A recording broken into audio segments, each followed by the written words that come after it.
Hi, I'm Steve, and welcome to the Vicenta Talks podcast, where we talk to our community about navigating tech change and making forward-thinking choices.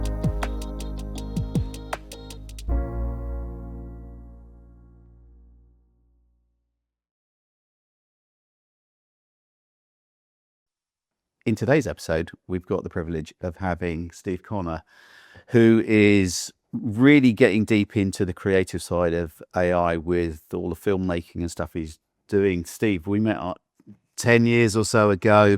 You were filming stuff for IBM, and we met, and we've kept in contact on LinkedIn and stuff like that ever since.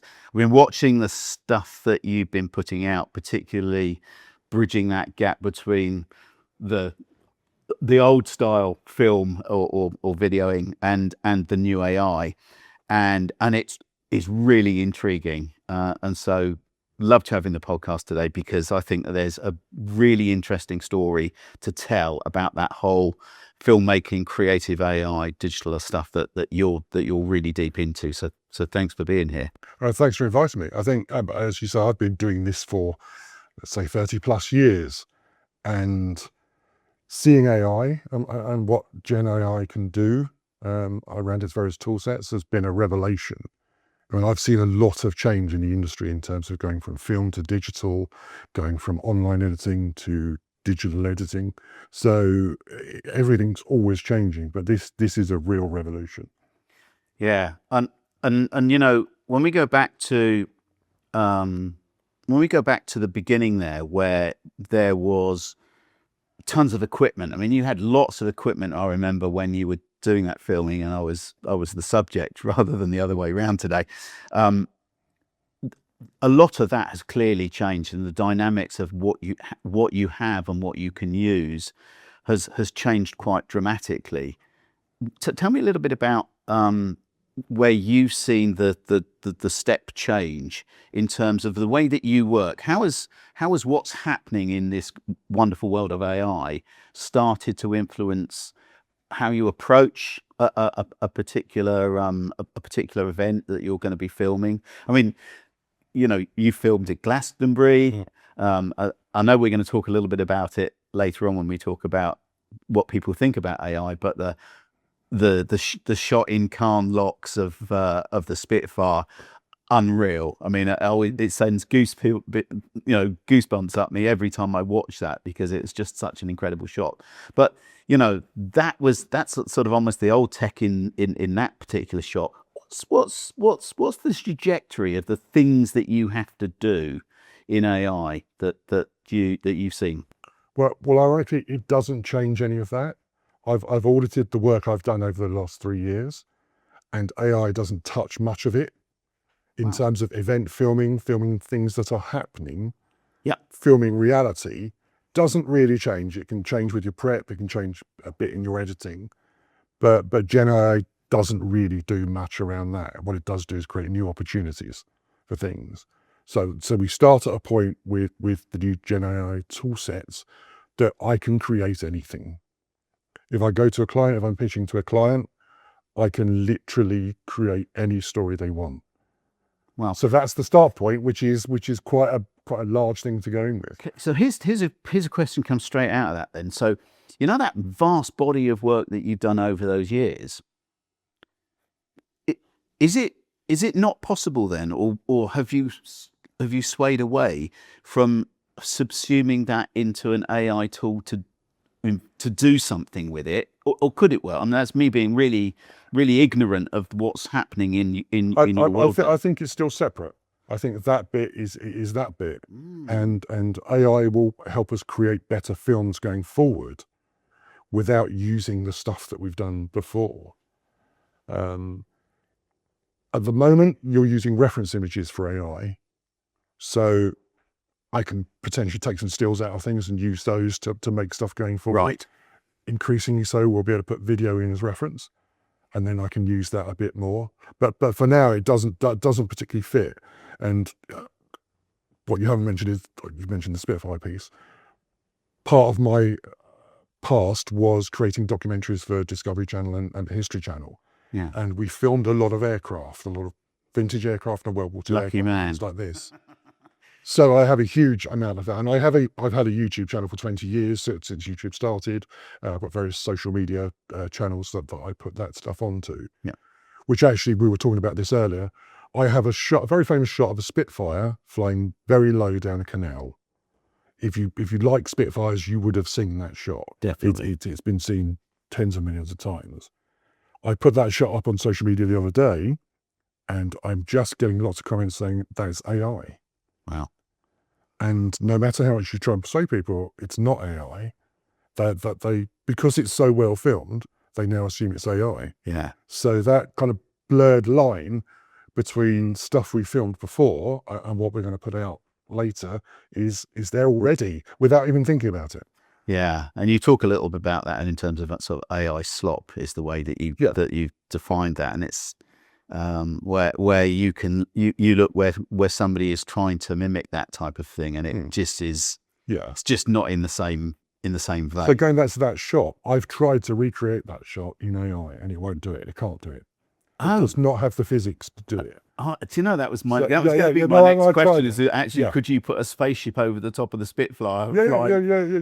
You can, but because it's not putting it over the video, it doesn't work. So we all assume that all of this media, that AI is trained on video footage that's available.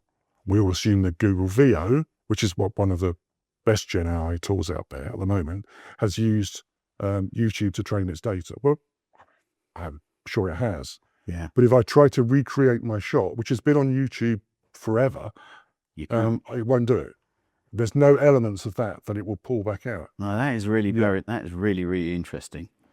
But in terms of, you were showing me earlier a client video that you've just recently completed, where the mash between real shots of the office and people in the office and locations around the world depicting where their offices are, that just is completely seamless. And so how do you get to the point where you're introducing AI to what is the real shot? What's the more and more the technique? You can put reference images in. Right. So you can create environments, or you can reference environments. So you can take a shot of an office, take a shot of anywhere really, and then you can use that as a reference for your scene that the AI will then recreate and put them into the scene itself. So in that shot, just Steve, so in that shot, so have you you've created, so we've got the real office, and you've shot some real scene of the office on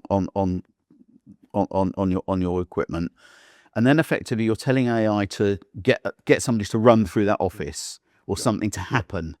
That's exactly what it's doing, and it's using that framework to do its stuff. So you input a still, and it will work out the rest of it. It may not be 100% accurate. Yeah.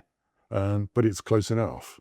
Yeah. So the brief, that was a great example. The brief for that film was, we create a character, in this case a parkour runner, who has to run through various cities and then end up running through their new office. Yeah. And we created it, and it worked surprisingly well. I mean, with Gen AI, the physics of movement is still a bit of a grey area. It's getting a lot better. I think with the release of the latest models, it's 99% there. So that worked really well, but they wanted the runners to run into the office. So we gave them the reference images, got reference images in, and then we intercut that with real people in the offices. So you've got this hybrid film that I think works really well. Yeah, it's incredible. And one of the other things that you said there, and again, I'd never really thought about this, which is why I was so interested in having this conversation with you, was not only the cost, just in terms of production cost, but actually also the environmental cost. Talk a little bit about that, because that is massive. Well, interestingly, so it was across 5 cities. We could have shot it. It was all the physics. It wasn't uncanny valley, people flying around everywhere. It was a parkour runner just running across roofs and running through streets. Now, we could have shot it, and it wouldn't have looked very different. But we would have had to fly crews out to 5 cities. We would have had all sorts of environmental issues with jet fuel, or the cost of it, and the people flying them, hotel rooms, all of that.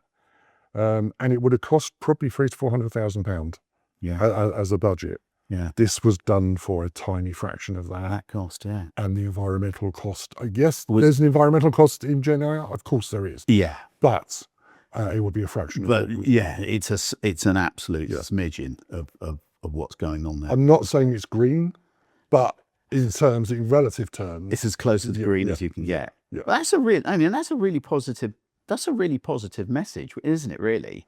In a world where, again, we talked a little bit about AI slop. There's real negativity, particularly in that creative AI space, that generative AI space. There's a lot of negativity out there at this point in time, isn't there? It's understandable. I mean, it's taking jobs. It is 100% taking. It's taking them now. Yeah. I use AI for voiceovers now. I don't use voiceover artists mostly, unless I've got the budget for it. AI transcription, don't use transcription services. AI music. It's just, but that's what's going to happen, and it's unavoidable. So people are nervous, understandably. So the AI slop argument is relative, because 95% of the stuff you see out there demoed is AI slop. Yeah. But we're at the very start of a technology, and people are experimenting with it and happily posting it online. Yeah. It's all spaceships flying around and aliens and really crazy stuff. Yeah.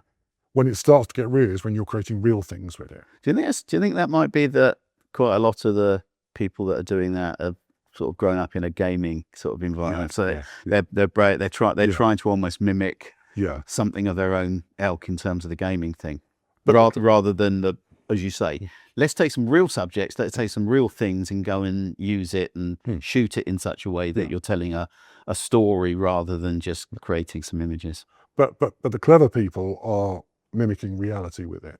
Yeah. So when I'm scrolling X now, when I'm scrolling Instagram, I see AI videos all the time, but they're not immediately apparent. And if you have fooled me, you might see a cute beaver being rescued by someone in a... Yeah, you see a lot of that, don't you? and it looks like a little home video. It does. And then you see the community note underneath, no, this is AI. Yeah.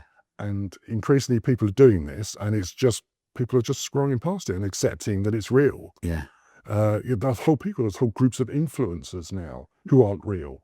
Yeah. And all the people moaning about AI slop, I guarantee you they would have liked videos that they didn't know were AI. So without doubt, there is a ton of AI slop out there. It does no one any favors.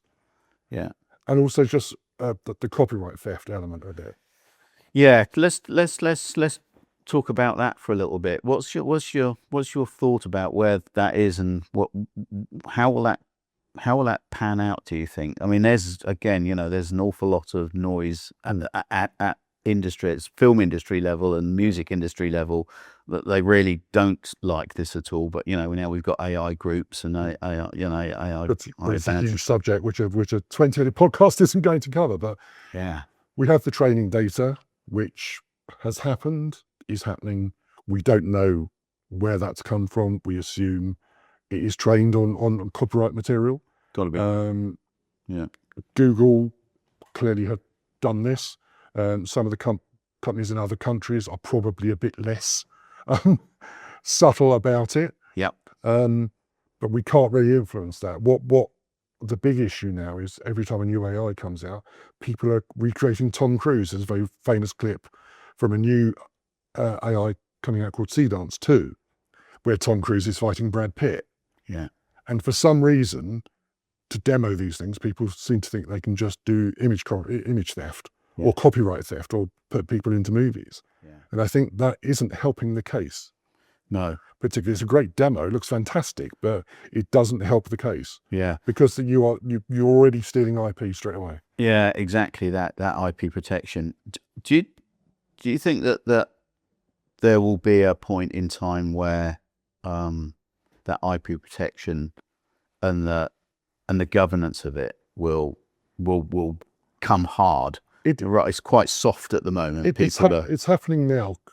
Google VO, which is one of the prime Gen AI systems, has guardrails in place. They're a bit flaky, but if I try and put a picture of Tom Cruise up and then say animate this to do that, it won't let you. Okay. So there are policies in place across a lot of them Some not so much, but the main ones do. There's a very famous thing coming called Sea Dance 2. Yep. That is pretty much the definitive Gen AI solution. There's a lot of videos out there. It's pretty close to reality. You can Right. pretty much do anything. It's in alpha at the moment, I think, but all the outputs have been coming out. People have been using, It's not starting to see it. copyright material, and they've been hit with various cease and desists, I imagine. Yeah. So it's not going into full beta and not full public release yet, because it's having to put the guardrails in. Yeah. And we saw it with Grok. Yeah, I was just Yeah. going to mention that, So, is that yeah. was pulled back pretty hard as soon as that. So there is some real boundaries that are starting to take shape there. So there is an effort towards it, but I think as AI creators, we have a responsibility to not use copyright material Yeah. and not use IP and not use people's images without permission. I mean, in the corporate work I do with it, if I'm putting someone into an AI scene, I have to get permission from them to upload their photograph to put it in. Now, how many people are putting photographs up to ChatGPT and without permission for their friends? Or Yeah. so all the time. it's up to us to be ethical about it, Yeah. where we can control the ethics behind it. Yeah. That's really interesting. So the ethics side of it, there's going to be something, isn't it, that's going to come out, which is, you're almost going to have a badge of ethics that you're a creator of that, and that's probably going to be a way that you can, as an organization, not fall into the trap of actually going out and finding somebody to create you something and then actually realize that it's been, a lot of what's been done has been plagiarized, because presumably that cease and desist and the IP stuff is going to come back on. It's going to come back on the organization. Okay, that creator's going to be in the middle of it, but actually It can focus. do, and that's why everyone's nervous about it. Yeah. I mean, Gen AI is the Wild West at the moment. Absolutely the Wild West. There are some degrees of regulation, but it's really, really hard. Like the internet, it's hard to regulate. Do you think it's frightening for people out there? That Wild West. Do you think people are nervously holding back because of this? I think there is a mix of that, and in kind of corporate use, you're not seeing vast amounts of Gen AI. There's bits around AI avatars. I've seen companies I've worked for use AI avatars for some of their senior staff. Yep. And things like this. And there's some coming into production now, but I think there is a general hold off for the moment to see what happens. Yeah. And in that, do you think that the AI, the vendors, do you think that they've been a bit to blame there? You talk about, people talk about it, the genie out of the bottle. Do you think that they pulled the genie out of the bottle without explaining to people things like guardrails that you've talked about? Is that there's, put some code of ethics and code of use in place before they. But it's hard. Developers don't think about that They don't. particularly. No. And it's a race, and everyone's racing each It's other. a massive race. It's a massive race, and it's going so fast. Yeah. It's so hard to regulate. Yeah. I had somebody. We had somebody on the podcast a little while ago, and they were talking about one of the podcasts, and they were talking about the fact that what you shouldn't do is try and. So there's an awful lot of organisation, we're sort of crossing here from the creative into the sort of efficiency AI side, which is very much what we as an organisation are more focused on, as you know and gather.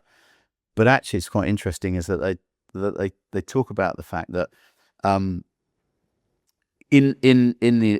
particularly in the efficiency AI side, is that if they don't have the right guardrails in place, then a huge amount of information can be just lost out there on the internet, or somebody within the organisation can get hold of it. This classic thing, ask AI what the managing director can get, and it comes back with all the C-suite execs' salaries, is something that apparently happened, and that was purely because there just wasn't the right guardrails in place in that respect. So, yeah, I think that making sure that there's an ethical but also a safe way of doing this probably is still definitely holding people back from using AI in I think it's down to us as creators. It's down to you as people supplying the technology to do it, to be at the forefront of that.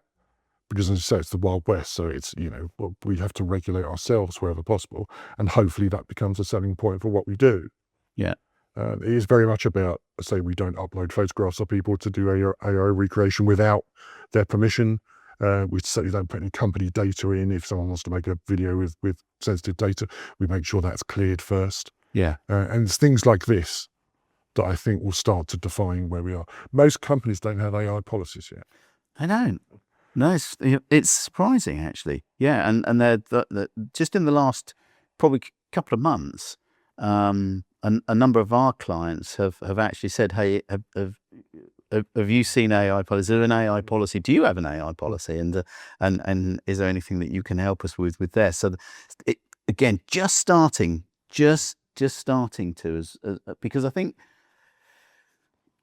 the AI policy in a bigger organization is all about making sure that the staff understand what the trajectory of the organization wants to use. It's all down to these guardrails again, really, isn't it, Steve? But it's also educating people on how to use it. Yeah. Because also, from my point of view, Gen AI is really easy to access now. Grok will do it. Meta will do it.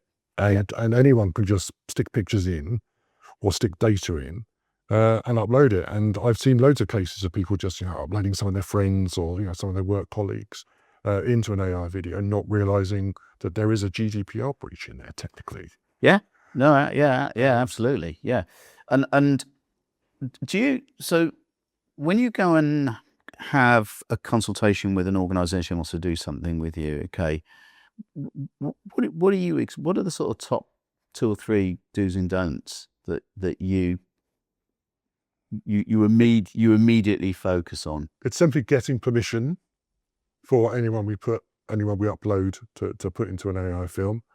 It's very much about any data is cleared, making them aware, and the few that we've done, we've had to make the company aware of that. They haven't asked us. Yeah. So I think it's educating companies on what they should and shouldn't be doing. Yeah. And presumably the IP is yours or theirs. So it is the Wild West, but that's the very grey area now, isn't it? It's AI creation. I think in America, they've some elements of AI creation have been deemed to be not copyrightable. Wow. Okay. Again, because it's unregulated, we haven't had any test cases. We haven't had very much legal structure around what all this is. So we still don't know. There's no frameworks really in place. So yes, difficult. But again, as I keep saying, it's up to us to almost define that and push that through. Yeah. So good testimonial in terms of when it's been used correctly and how it's been used correctly. But also flagging it as AI. Simple things like that. Yeah. So at the moment, LinkedIn doesn't automatically flag material as AI. X has just started doing it.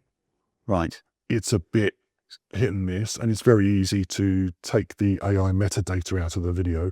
You just copy it and put it up, and it won't flag itself as AI. Yeah. YouTube will insist you say if there's AI content in it. Right. When you upload, you have to tick a box to say, I've got AI content. It won't automatically detect it. Right. And Meta does the same thing. It can occasionally detect it, but it's not great. So if those guardrails aren't in place. Yeah. No, and it sounds like they really are only still emerging.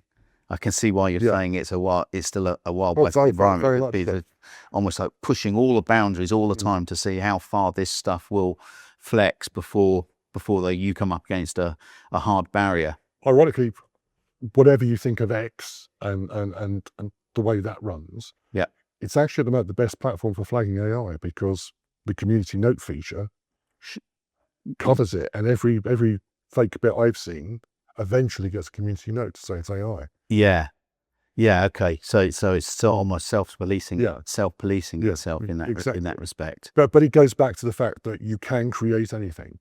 Do you think that if we're not careful, this rush to just put stuff out from an AI perspective is going to turn people away? We're going to have to rethink what we consume. When your AI, when your feed on TikTok and Instagram is 90% AI generated video, what are you going to be watching? And it's going to be a very confusing time, because a lot of people are using AI really well. There's some fantastic AI comedy videos on TikTok, some fantastic creative stuff which you'd want to watch. But then once that line's blurred, once you're looking at influencers who aren't real and you realize it is, what are you consuming? Yeah. And YouTube has a real problem with AI channels. They are literally taking down thousands of them as we speak, because it's possible to automate creating content for YouTube. Right. Using agents, you can create, and you've probably seen some of these videos, you know, World War II stories, or, you know, the story of this or story of that, and they're just poorly generated stuff. And they're all automated. They're all agents doing it. Yeah. And they can upload 4 or 5 videos a day. Yeah. And they just want eyes on it. Yeah, they just want eyes on it. Yeah. So it's Back going to to, that slop, really. it's going to be for the companies to figure out what they're going to do with it, and then it's for us as people who consume the content to vote with our feet in terms of what we're going to watch and what we're going to not watch.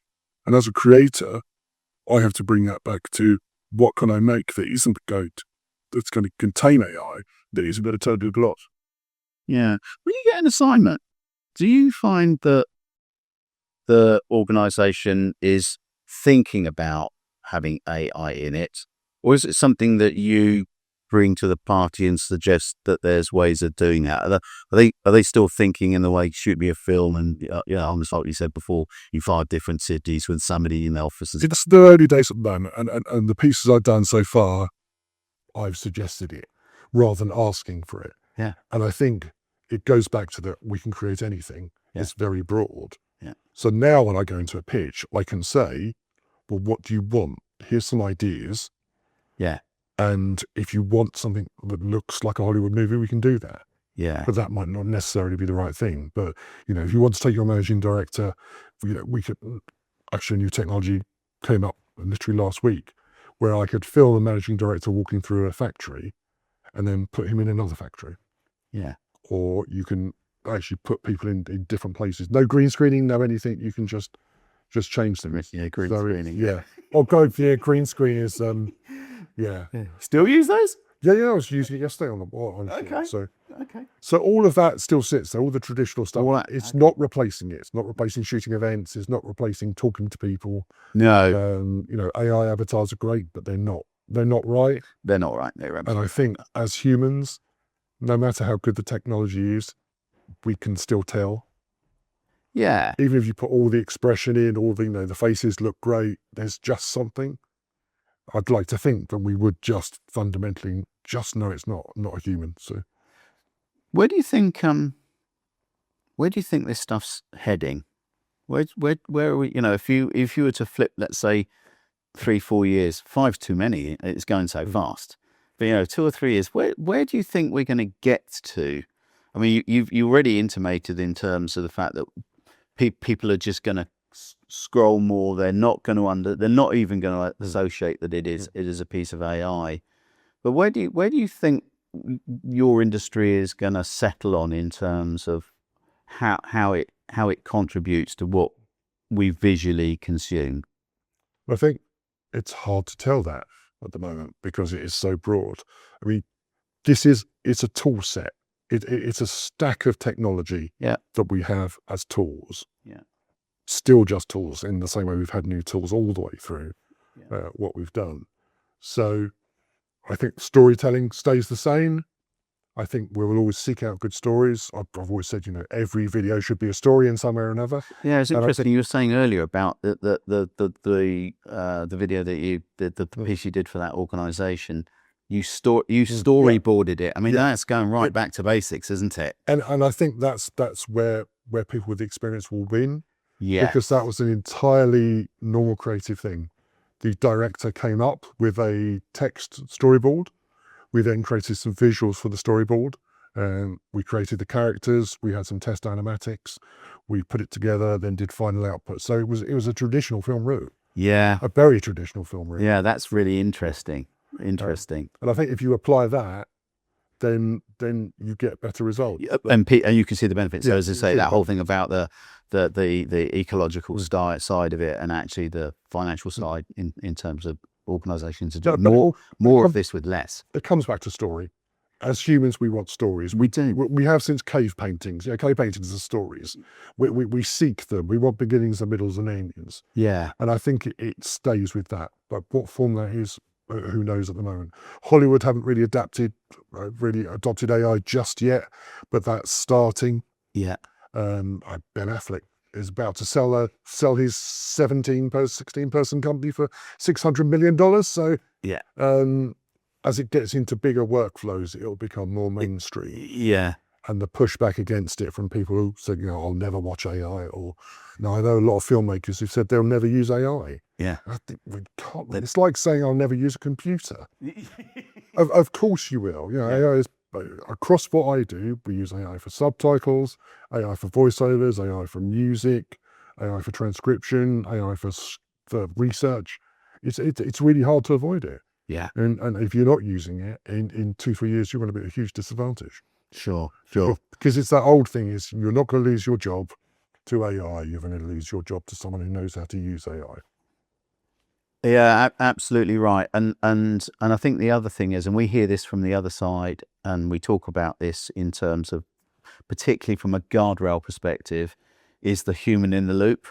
So, so AI is, particularly in the efficiency AI side, is all about, okay, so how can you make an agent do something quicker, find that stuff? You're always going to have to verify that when we call them in the efficiency side, we call them data lakes. So you've got a verifiable lake of data that you go find me some information from that lake, rather than go out to an LLM and which is going to be contaminated with stuff, or could be contaminated with stuff, and bring it back and then actually work on that. But until such times as you've done that operation 3 or 4 times and checked that AI is doing what you asked it to do, you can't ask it to say, well, on Thursday afternoon, do that for me, because you've got no idea what it's going to create. Absolutely, human in the loop is entirely it, isn't it? And that has to stay. That's not gonna change. It's that kind of, that's someone gave you a simple tip on ChatGPT. Every time you ask it something, if it comes up with something, just do a second comment that says, "Are you sure?" Yeah, and you'll be surprised how many times it changes the answer. Absolutely. And yeah, I think most people that's listening to this, that's had any experimentation with any of those, any of the AI tools, will have got into the loop, which is ask it, it's not right, and you go, yeah, I don't think that's the right answer for this reason, and it'll come back, and the last answer is, I'm very sorry, Steve. Yes, you're right. I did get it wrong this time. I'll learn better next time. That's actually quite a seminal moment when you realise that actually it has lied to you a number of times before. I think that's literally the most important thing we should be teaching kids about AI now. Yeah. It's the hallucination aspect. It's the fact that, yeah. I mean, when you generate stuff, the shots I get, I might have to do 20 generations to get it right. I could do a whole outtake reel of the hallucinations. That's so interesting. That so that that you're using AI to generate that, and I think that most people that are listening to this would have thought that it, with the abstractation of it being so good now, that it would, you'd go, wow, one take, thanks very much. But what you're actually saying is you are doing that human in the loop 20 times on an AI generated thing to get it to the point where you go, fine, now the person's hands aren't the wrong way around, and I haven't jumped upside down. And but it's, I mean, you can do it first go. All of this stuff you're seeing, the AI slop, people just entered the prompt at the first go. Yeah. We take 10, 15 times because we adjust every small parameter. Yeah. And it hasn't quite got something right. There's stupid things like skin tones. It's still very much a place. That's another one, isn't it? Skin tones are a giveaway because they look plasticky. We prompt in blemishes. Yeah. We prompt in things that make things more human, more believable. Yeah. And that takes time to do. Yeah. And it won't always get it. And all of these tools have different versions of how badly they go wrong sometimes. Yeah. or what they don't understand. So it's knowing how all that works. Yeah, and obviously, just going back to the video that you showed in terms of this work that you've been doing with this client, is the helicopter shot. In terms of it is so realistic in terms of its the way that it's moving, and then the way that it banks away, and what it's doing with somebody with somebody who's AI in it, looking out from it and things like that is remarkable, isn't it? It blows, the physics of it blows me away every time. The physics, that's the fact that and it hallucinates a lot, but now the physics behind every movement, and especially in areas I know, like aviation, you can see the subtlety in it. The little, in the helicopter shot, we have the airflow around it, the way the rotors were, the way it turned. It was just incredible. It still struggles with aeroplanes, but the helicopter was perfect. So that's a subject area I know a lot about, so I could see how fantastic it was. But everything else. See, there you go. So that's another thing I think that this translates into anybody that's experimenting with any type of AI, is that you are a subject matter expert, and so therefore, because of that domain expertise, when you are served something back, you can put a much stronger critical eye on what it served back, much harder from a data perspective. So because it's doing pretty much the same thing, but with data rather than image.